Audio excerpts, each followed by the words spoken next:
പുതിയൊരു വീഡിയോയിലേക്ക് എല്ലാവർക്കും സ്വാഗതം. ഡുവൽ പവർ സപ്ലൈ ഉള്ള ഐസിക്ക് ഹീറ്റ് സിങ്ക് പ്ലേറ്റ് ഉപയോഗിച്ച് സെറ്റ് ചെയ്യുന്നതിൻ്റെ വീഡിയോ ആണ്. ആദ്യം ബോർഡിങ്ങനെ വയ്ക്കുക. ഇത് ഞാൻ ഇപ്പം വരച്ചിട്ടിട്ടാണ് ആദ്യമേ കാണിച്ചു തരാം.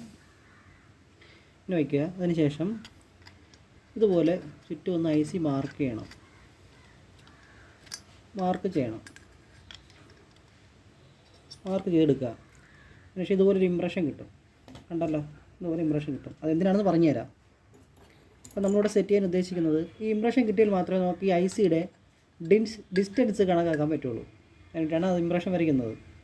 അപ്പോൾ നമുക്കിവിടെ ഡുവൽ പ്ലേറ്റാണ് നമുക്കിവിടെ ആവശ്യം. അതുകൊണ്ട് കണ്ടോ, ഡിസ്റ്റൻസ് അറിയാൻ വേണ്ടിയിട്ടാണ് നമ്മളതങ്ങനെ വരയ്ക്കുന്നത്. രണ്ടാമത് വരുന്നത് ഒറ്റ ഐസിയാണ്. അതിന് ഇതേപോലെ ഒരു ഐക്ലാമ്പ് എടുക്കണം. 4mm ബിറ്റ് ഉപയോഗിച്ച് 2 ഹോൾ അടിക്കണം. ഐസിയുടെ ഡിസ്റ്റൻസ് കണക്കാക്കിയിട്ടാണ്. കണ്ടല്ലോ, ഇതുപോലെ ഹോൾ അടിച്ചെടുക്കണം. ഇതിങ്ങനെ വരയ്ക്കുന്നത് എന്തെന്ന് വെച്ച് കഴിഞ്ഞാൽ, ഐസിയുടെ ലെഗ് വരുന്ന ഭാഗം കണ്ടല്ലോ, ഈ ഭാഗം ഇതിൻ്റെ മുകളിലോട്ട് വേണം പ്ലേറ്റ് നിൽക്കാനായിട്ട്. ഇതിന് മുകളിലോട്ട് പ്ലേറ്റ് നിന്നാൽ മാത്രമേ പ്ലേറ്റ് സെറ്റ് ചെയ്യുമ്പോൾ ഇതിൽ തട്ടാതിരിക്കുകയുള്ളൂ. അതിന് വേണ്ടിയാണ് അങ്ങനെ സെറ്റ് ചെയ്യുന്നത്. അപ്പോൾ നമ്മൾ ഹോൾ അടിക്കുമ്പോൾ ഇംപ്രഷൻ എടുത്തതിന് ശേഷം ഇത്രയും ഡിസ്റ്റൻസ് മാറ്റി വയ്ക്കണം. ഐസിയുടെ ഡിസ്റ്റൻസ് മാറ്റി വയ്ക്കണം. മാറ്റി വെച്ചതിന് ശേഷം പോയിൻ്റ് ചെയ്ത് ഹോൾ അടിക്കണം. അടുത്തായിട്ട് ഹോൾ അടിക്കാൻ ഉപയോഗിക്കുന്നത് 2.5mm ബിറ്റാണ്. 2.5mm ഹൈ സ്പീഡ് ബിറ്റാണ് ഉപയോഗിക്കേണ്ടത്.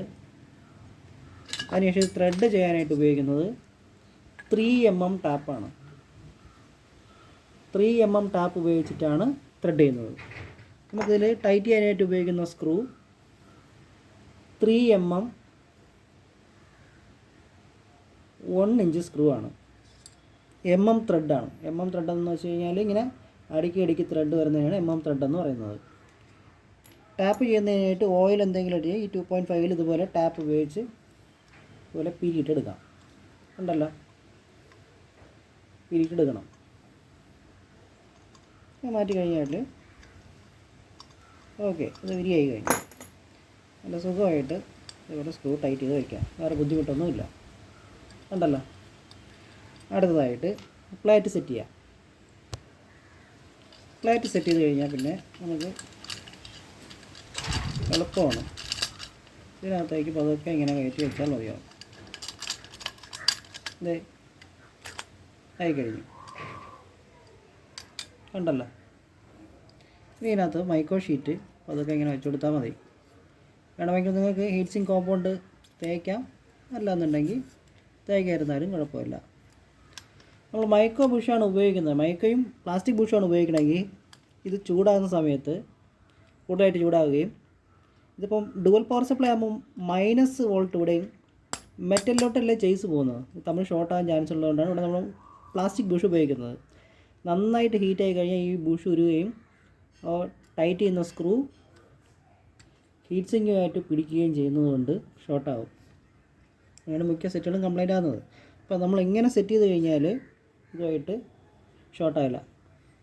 ഇത് സെറ്റ് ചെയ്തതിന് ശേഷം ഈ ഗ്രൗണ്ടും ഈ ഐസിയുടെ ബോഡിയായിട്ട് ഒന്ന് ഷോർട്ടേജ് ചെക്ക് ചെയ്ത് നോക്കണം. കാണിച്ചു തരാം. മീറ്റർ അതിനായിട്ട് ബസർ മോഡിൽ കൊണ്ടുവരണം. കണ്ടല്ലോ. എന്നിട്ട് ഇതുപോലെ ടച്ച് ചെയ്ത് നോക്കണം. അതിനുശേഷം ഇവിടെ വെച്ചതിന് ശേഷം കാണല്ല, ബോഡിയും സ്ക്രൂ ആയിട്ട് ടച്ച് ചെയ്യുമ്പോൾ ബസർ കാണിക്കുന്നുണ്ട്. അതേസമയം ഐസി ആയിട്ട് ചെക്ക് ചെയ്താൽ അത് കാണിക്കരുത്. ഇപ്പോൾ ഇവിടെ കാണിക്കുന്നുണ്ട്. കണ്ടല്ലോ.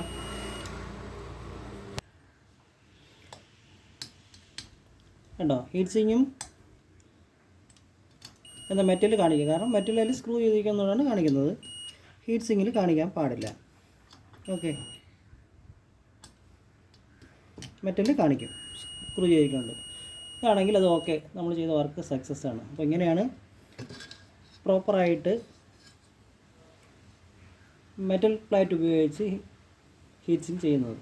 ഓക്കെ, എല്ലാവർക്കും മനസ്സിലായെന്ന് കരുതുന്നു.